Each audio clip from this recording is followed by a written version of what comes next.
Psychological horror games are fairly common in the current market. A theme once exclusive to survival horrors, nowadays it has spread to cover multiple genres, from shooters to puzzle platformers, so, of course, it's only natural that point-and-click adventures, a genre renowned for its storytelling capabilities, have more than one entry to discover.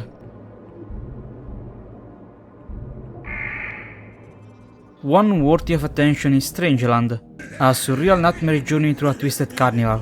Created by a team of 3 people, it's a Norse mythos-filled game with an obsession with metaphors and allegories, even saying so itself.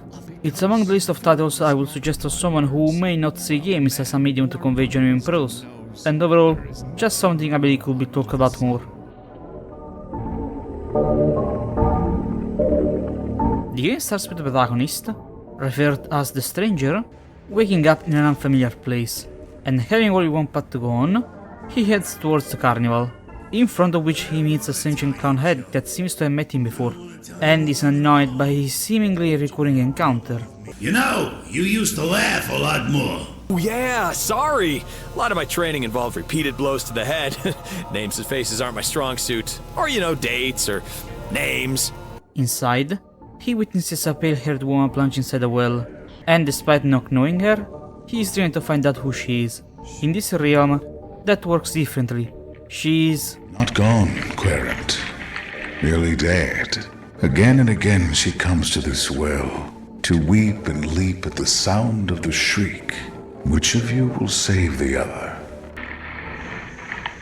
The fortune teller does not reveal more. The stranger is determined to get rid of whatever is ailing the woman and save her. So of course his, I swear his, first instinct is to plunge down the well himself, which does not end well. But that's fine. That is not a setback in this game. You are actually supposed to die a couple of times during the adventure to retrieve certain items, and there aren't a lot of rooms to navigate. Making that a core component in puzzle solution and the world being small was the best way to implement such a mechanic. Point and click struggle with implementing that in a meaningful way. In most cases is either a time waster at worst, and an opportunity for gags at best.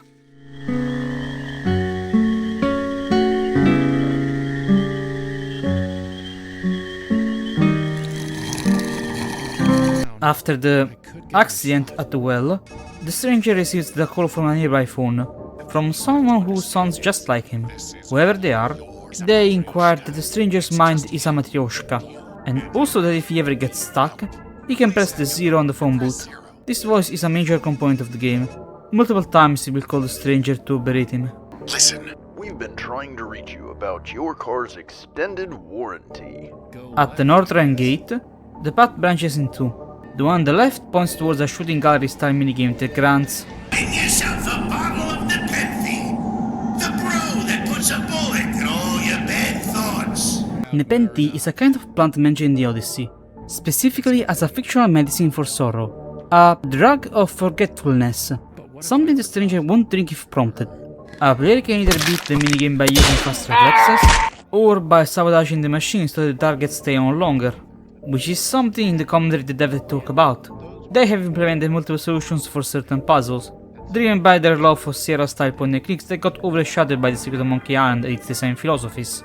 The right one points towards a talking crow, Raven, and a blind man sitting under a U. The U, apparently. The blind man, named Fimbulfambi, is a mystery. We don't get to know who he is or was, only the rights to forget. I don't remember. That's why I write things down, you know, so as not to remember. Don't you mean to forget? Yes, I do mean to forget. And it has met the stranger before, even stating how he himself set up the news on the U. Fimbul is a talking reference machine, quoting several bookworks. He reveals that the shriek is produced by the dark thing. What is the dark thing? A shadow locked away up there, festering. Puzzle-wise, he is needed for writing orders on a piece of paper to the furnace/smith 83 and deliver meat, or bread, for the dog. Speaking of, going west of the well, you meet these two. 83 speaks how he tried to fight off the dark thing. It should have been burnt away, but the fire did no more than shrink it for a time. And how it can manipulate any metal to transform it into anything. The dog is a guard dog who will attack the stranger on approach. There is a relevant remark from the stranger where he feeds the dog a piece of meat imbued with the forgetfulness liquid. His eyes looked happy. Beyond the dog lies the ride of the Valkyrie and 3 women, though they are hellbent on saying that they are neither Valkyries, Fates, or Weird Sisters, or women altogether. For there is place for only one woman in the stranger's story. No, they are fragments. They are like actors with a role to play, but they are chillingly keeping their secrets to themselves, including what's under their masks. And considering what happens if you try to see, it's probably for the best. There is a clear motive regarding the wearing of a mask to hide your true self, even affirming that the stranger too is wearing a mask. Despite their manners, they do direct him to the right direction. To proceed, he will have to call a ride. This is a hint to find the necessary phone number. The first part is located on the eastern side of the circus, right before an area that will be unlocked later, but the rest has been torn, and only the first 3 digits are visible. To complete it, the stranger has to question the fortune teller by feeding him coins he has found inside a stitched rat that was itself inside a tent alongside a horrible figure. From the deck of your life. For what? It makes sense in context. The revelations of the tarots and what they mean is not important, as you can choose whatever you want and the game will give you an explanation for all possibilities. But you do have to ask him 3 times to solve the puzzle. For simplicity's sake, we will follow the order I chose originally: the Hanged Man for the past, the Fool for the present, and the Hermit for the future. Once revealed these 3, the fortune teller will speak of a riddle that contains the numbers needed to progress.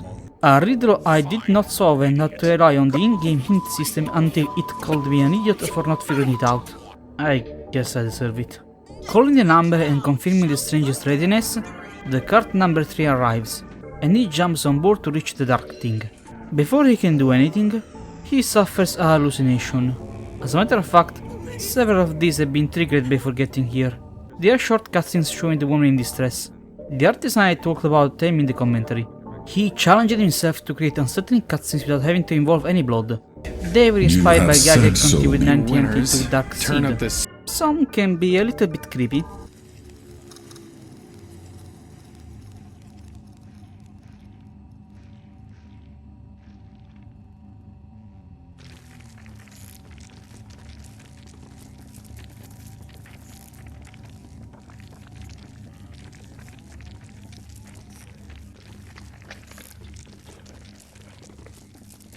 Also, don't worry about jump scares. There is only one in the entire game, and it's not even scary, just kinda weird.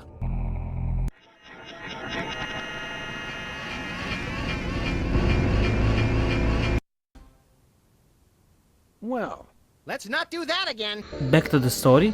The stranger has traveled all the way to the dark thing holding a knife, but problem is, because point and click protagonists tend to be wings, once he opens the cage he suffers a series of migraines which make him fall to his doom, and the thing gets released onto the carnival.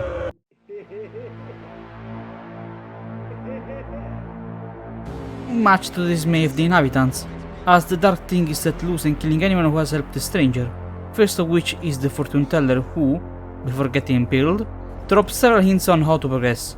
The thing also destroys the race for the tower, now in which the woman resides, and the cart needed to get there. Its spirit lamps must be repaired with spirits and a fire. And guess who is able to produce fire at will? This attracts the dark thing, who huffs a tree. However, the fire is also able to bring back the dead for a short time, so it can be used to revive the smith and gain will-o-wisps from the other deceased to continue. Some keep greater insight around themselves and the world, others not so much. Small side note, there is a box that appears in this section and you should not open it, because if you do... A fool gets a box he knows he shouldn't open, but he opens it anyway. All the horrors of the world come pouring out. Disease and death, loss and loneliness, revulsion and regret. Fool falls to the ground, trembling with fear, says to himself, "At least there's hope at the bottom." Then a phone rings, and the voice on the other end says, "What bottom?"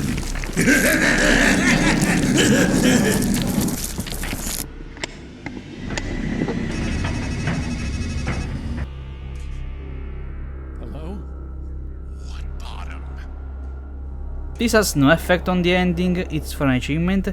I think it's meant to discourage curiosity or something like that. With certain new items gained, it's possible to go further east and enter the Mysteries of the Deep showroom. It contains a siren that got undergone the forming operation.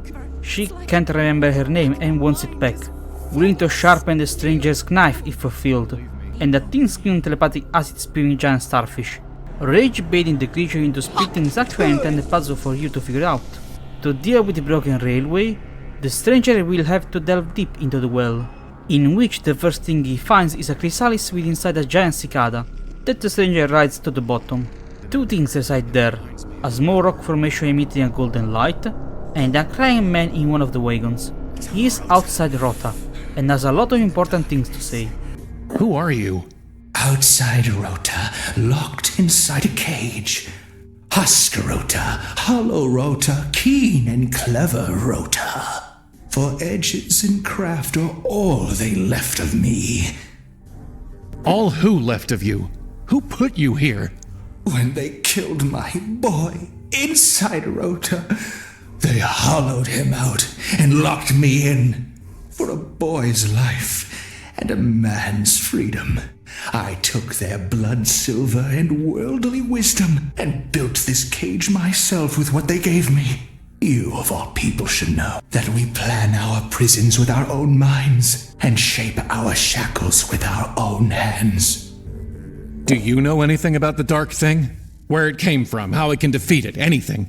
I offer only this advice. Sit sobbing in the shadows, alone and empty, or else never look back and never look in. In those two ways, a hunted man can hide from such horror. Apparently, he is the father of the rat found earlier, and one of the three guys who operated on the siren, the second being 8-3, or E3, in his original form, and apparently also the stranger, sort of. If you're Rhoda, and 8-3 is Atri, then who's Alberic? Who indeed? Are you suggesting that I'm Alberic? Stranger, a man who asks another, "Who am I?" will never gain himself an answer. He will only lose, for I can carve from you an Alberic, but never an Adam. You cease to be in God's image the day you cannot say, "I am who I am." Is that a yes? No, you fool. It's a warning. How can you be proud of creating something so miserable? We both know the thrills of self-loathing are no less than those of self-love. And is it not agreed that misery loves company? Adam is obviously the biblical Adam. From the strangers can't be carved because he does not have his Eve, aka the woman. While Alberic and Dietri are dwarves from German and Scandinavian mythos. Interestingly, the name Alberic consists of the elements Alb, which means health, and Rick, power or ruler. Once given the rat, outside Rhoda reveals the name of the siren. I name her Nineveh.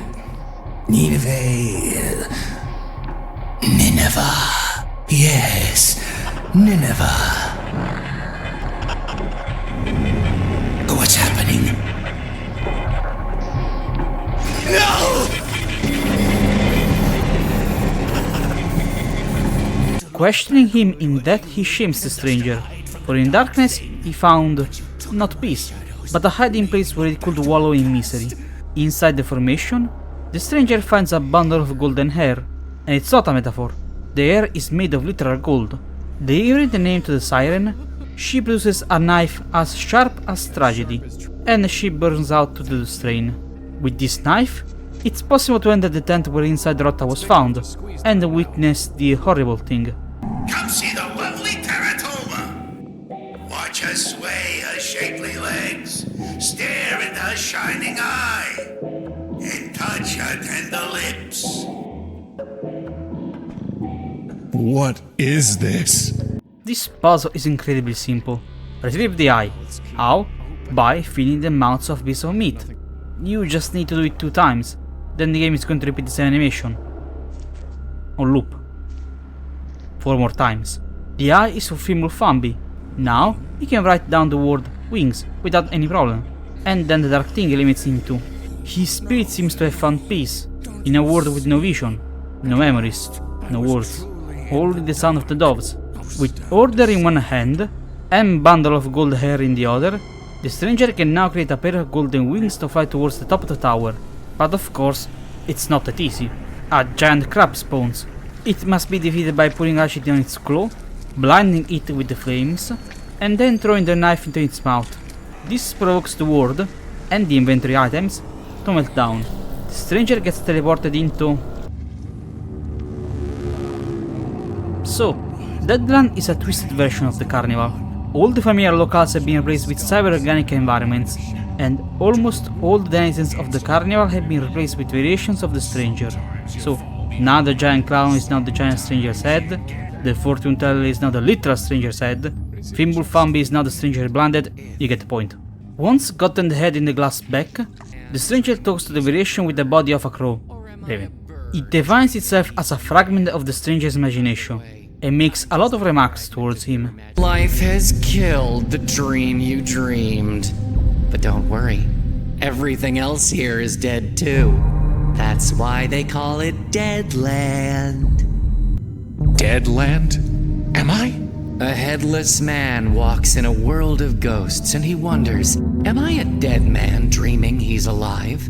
Or a live man dreaming he's dead? Next, with the one under the tree, which is another one to speak in quotations, something he himself admits. Why can't you just speak for yourself?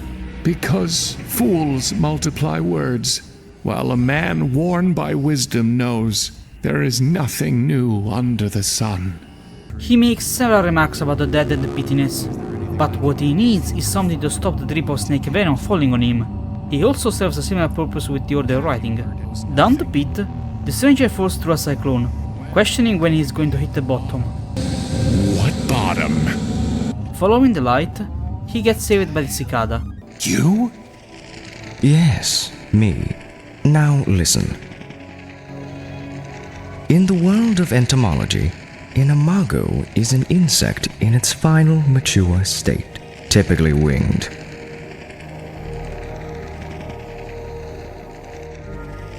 In the world of psychotherapy, however, an imago is an idealized mental image of another person, wielding great power over the psyche, power to unify the fragmented body, Lacan writes. In Latin, of course, the word means image, or echo, or phantom. What are you talking about? Whichever it was that you sought in the pit, the last stage of growth, the idealized person of another, or a ghost in the dark, I advise you to look up, not down in your search. You can fall to your end, but not to a proper ending. Wait. What does it all mean? Brother, we cicadas crawl through the dark earth for 6,000 days, just to fly for a few brief weeks of light and love. You ask me what it means. I tell you, do not waste your wings, and do not spurn the mana you are given. Then he wants some glue necessary for a puzzle. A very courage to cowardly dog moment. On the left path, inside the skull, we find an old acquaintance who surprisingly did not get transformed. 8-3 for 8-3, and is still willing to give his service. He also delivers some pretty big sentences around the whole game. So you two are the same person? How many lives, how many selves have you scattered across this place and the other one? You should know by now that every man contains a multitude, and life is a process of elimination. You were one of the ones who did whatever it was you did to Nineveh, aren't you? And you're one of the ones who blames the doctor for the sickness he couldn't stop. So here in your head, you've painted me a poisoner, and a freak, and a dwarf, and a number. So, which of us makes monsters? What the hell do you mean, I make monsters? I am but a walking shadow. This is your game to play. You picked the pieces, laid the board, and made the rules. What did you mean when you said, here in my head? You walked through your mouth to get here. Where else did you think we were? We will get to them in time. Another 3 characters who have not been swapped are the 3 women, who have now been put inside the shooting range. They need to be hit with rocks in the right order so that their circuit make a complete loop. They talk about what the stranger wanted is right there. One thing only, nothing more. Waiting here, within a bottle, the promise of surcease of sorrow, a vacant past, and no tomorrow. Will you take it, we implore? Yes? Take it, we implore. There's a bottle labeled Balm of Gilead. It's empty. Oh, blind stranger, brought you in this place of danger to find some friendly face or welcome manger, some escape within a drawer? Fool! There is no balm, no calm, no Aiden. Gilead is gone, and so's your maiden. So keep this pain inside your cranium and bear its burden evermore. The balm of Gilead was a rare perfume used medicinally that was mentioned in the Hebrew Bible and named after the region of Gilead, from which was produced. Eden is a variant of Eden, as in the Garden of Eden. The women are fundamentally saying that there is nothing that can heal the stranger's ails, and any form of possible paradise or place of happiness is simply gone, unobtainable. Once given a tree, a tool, an order, and the goo from the cicada, he makes a dagger tooth for the stranger. With it, it's possible to cut the web and find out a nest of homunculi. They are necessary to access the right track. There is another clone of the stranger who acts exactly like the dog from before. Trying to fight it is pointless since it attacks if approached. To get rid of it, the stranger must fill the bottle with the snake's poison, then coat the homunculi with it, then feed it to the dog. Near the ride, he finds a younger, current, and older version of himself. They mirror the words and metaphors used by the 3 women fragments, and to reach the final stage, the stranger will have to face them. This is a memory check to remember what you picked at the card's reading, though it's only for an achievement. Just to remind, I chose the younged man, the fool, and the hermit for the young, current, and old version respectively, and each version has its meaning, but like I said, you can choose whatever. The young was the hanged man, for he was condemned without him realizing it. The current was the fool, because he fooled himself he could help the woman. And the older was the hermit, because she was gone, and now he was alone. Or rather, will be. Once done, the figures disappear, and the stranger heads towards the Hall of Mirrors. What comes next is a continuous stream of puzzles in the Hall of Mirrors with very little dialogues. First there are the mirrors at the entrance who must be broken with the few remaining rocks, then stop there at the top with the tooth. Then inside, the stranger must write your name on the entry book. Then he finds himself into the mirror hole, where the man who takes the right path will find his cup runs over, while he who goes the other way will, by and by, be left with nothing. This is a hint where if you walk clockwise the pool at the center will fill, and if you walk counterclockwise it will drain. To progress, the stranger must walk the right path until the water overflows, and then drink it. This powerful stuff will make the mirrors stop working. They show the stranger without the head.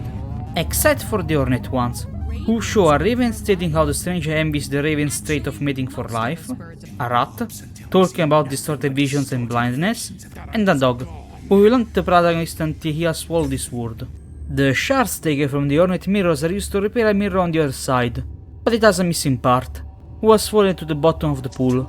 This is where the left with nothing comes into place. At the bottom of a bottle one might say, lies the last shard implanted in an eye. Once used to fix the mirror, it emits a beam of light on the other side of the room, which leads to the top of the tower. The stranger has seemingly reached the woman, but then he hears a phone ring. The same phone ring that has pestered him since the start. The dark thing comes out of his head, and starts berating him and kills him. Here is the last section of the game, as the Dark Thing continually kills the stranger while cursing him and referencing events that happened during the game, and suggests that he should quit. It mentions how all the carnival was made up by the protagonist, how the stranger has been running his whole life, from the Dark Thing behind him, and like a black dog he fed it until it could swallow the sun, how someone cannot escape their shadows unless they go into their darkness, how the stranger was foolish to think he could save the woman from the crab, but he's just a husk, a rat. How the stranger is left with nothing but masks and metaphors. How the stranger played a deadly game, but only when the rules say he cannot die. How the stranger implicitly suffers from jamais vu, and how if a man writes a death 1,000 times it loses all meaning. And how the stranger is going nowhere. Once gotten the wings back, the stranger can fly at the top, and face the truth. All of this, the carnival, Deadlands, the Dark Thing, was fiction. A story the stranger made up to make himself a hero, and the Dark Thing is a reflection of a life he can't face, continue living without his lost love, and the woman is actually the memory of the lost lover, which died of cancer. It makes sense. A tree used the fire that burns, but only reduced it. It's a representation for radiation therapy. The 3 men who operated on the siren, invasive surgery to remove cancer growths like the teratoma, and of course the giant crab, also known as cancer. I've read of people online complaining how they never got to learn who was the stranger before, but I think that if we analyze the 2 clues, we can draw a plausible conclusion. The first one is that all the characters are fragments of the stranger's psyche, so we can infer that he must have been someone erudite, not just with culture, but also in the medical field. The second one regards the talk with outside Rota, specifically how he said that the stranger was Alberic, aka one of the 3 men who operated on the siren, and adding what A3 said, blame the doctor who could not stop the illness, it's possible that the stranger was that doctor. It aligns with the Dark Thing constantly berating the protagonist. He is blaming himself for a failed cancer treatment and pointless disfiguring surgeries. It's time for the endings. Depending on the action of the player, there are 4 possible conclusions. If the stranger tries taking his own life, he respawns in front of the carnival. If he tries to fight the Dark Thing, he gets impaled once more, and respawns in front of the carnival. Also, the dialogue is identical for when the stranger loses his head, probably implying that he is delusional to think he will fight it and he is out of his mind. After all, no matter how much we desire it, mental illnesses can be overcome like a boss at the end of a game. If he decides to just let himself go, he surrenders to despair, says one last goodbye to his love, and falls down the never-ending cyclone, refusing to seek any more lights, only to, yet again, spawn in front of the carnival. Interestingly enough, it produces the same effects on the screen of the shriek. Metaphorically, I think these 3 represent an healthy coping mechanism some employ after the loss of a loved one: a suicide attempt, setting an impossible goal for just getting over it, and embracing fatalism. Only by using the light that the lost lover saw in him, he can spread his wings and break the cycle, at least for a time, struggling to fly away towards reality, and accepting the death of his lover.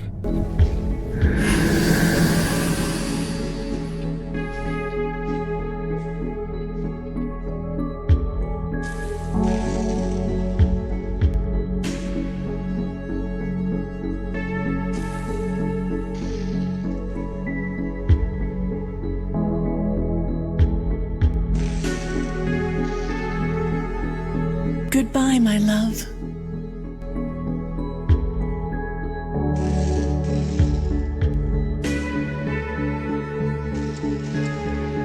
The game has many aspects I have not talked about, like the annotation and commentary mode, in which the developers describe extensively both about the references they included and the inspiration that brought them to make the game, like how this whole project was born out of the writer's grief for losing his grandparents. You can just hear the pain in his voice. In the fall of 2016, my grandmother, who had been suffering from dementia for many years, died. And my step-grandfather, who had been caring for her, died shortly thereafter. And Strangeland is absolutely inspired by sort of the wrong word, but it is a game in which I'm working through grief and thinking about the last years of my grandparents' lives. I could talk about these aspects more, but I feel like I've said enough, and I would like to leave something to experience for yourself. So I hope that my ramblings have convinced you to check it out. Thanks for watching. Until next time.